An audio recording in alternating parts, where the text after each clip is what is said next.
ஆக்சுவலாக நான் மக்களுக்கு எப்பயுமே நன்றி சொல்லிக்கிட்டே இருக்கேன். இப்போ இல்லை, 2014 டேக் ஸ்டார்ட் பண்ணோம். அப்போயிலேருந்து எங்களுக்கு சேல்ஸ் ஈஸியாக தான் இருக்குங்க.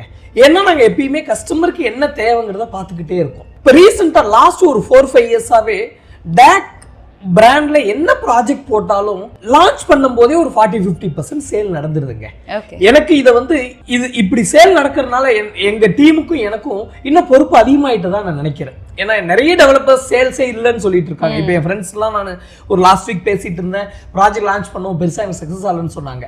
நீங்க லாஸ்ட் மந்த் பார்த்தீங்க அப்படின்னா நாங்க எதிர்பார்த்ததை விட இன்னொரு 25% சேல்ஸ் நம்பர் அதிகமாக இருக்கு, கலெக்ஷனும் அதிகமாக இருக்கு. நாங்க இதை இன்னும் கொஞ்சம் இந்த பொறுப்புணர்ச்சியோட கஸ்டமருக்கு என்ன கமிட் பண்ணமோ நல்ல சேல்ஸ் நடக்குது, இன்னும் சேல்ஸ் நல்லா நடக்கும்னு நம்புகிறோம். எங்கள் டேக்ல எப்பயுமே சேல்ஸுக்கு கவலைப்பட்டதெல்லாம் இல்லை. பெருசாக நாங்கள் இதுக்கு ஒரு ஸ்ட்ராட்டஜி பண்ணுறோம், அதுக்கு ஒரு ஏதாவது ஒரு டார்கெட்ஸ் கொடுக்குறோம், இன்சென்டிவ் கொடுக்குறோம், அப்படிலாம் எதுவுமே இருக்காதுங்க. எங்களால் இந்த ப்ராஜெக்ட் பண்ணுறோம், ஒரு வாங்கக்கூடிய விலையில் இருக்கிற பெஸ்ட்டு ப்ராடக்ட் கொடுக்குறோம். நான் அதை தான் நினைக்கிறேன். அது இல்லாமல் ஒரு 10-12 இயர்ஸாக இந்த இண்டஸ்ட்ரியில் இருக்கோம். 10-12 வருஷத்துக்கு அப்புறமும் நாங்கள் ஸ்டார்ட் பண்ணப்போ எவ்வளோ நல்ல நேம் இருக்கும், இன்றைக்கி அந்த நல்ல நேம் இருக்குது. இன்னும் கொஞ்சம் பெட்டரான ப்ராடக்டாக இன்றைக்கி நாங்கள் எவால்வ் ஆகிருக்கோம். கண்டிப்பாக கம்பெனியும் பெரிய சைஸாக இருக்குது.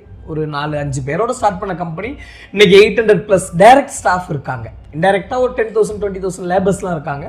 டைரக்ட் ஸ்டாஃப் ஒரு 800-850 இருக்காங்க சென்னை, கோயம்புத்தூரில். நிறைய பொறுப்பு அதிகமாக இருக்குது மேடம். ரொம்ப சந்தோஷமாகவும் இருக்குது இந்த மாதிரி சேல்ஸ் நடக்கிறது.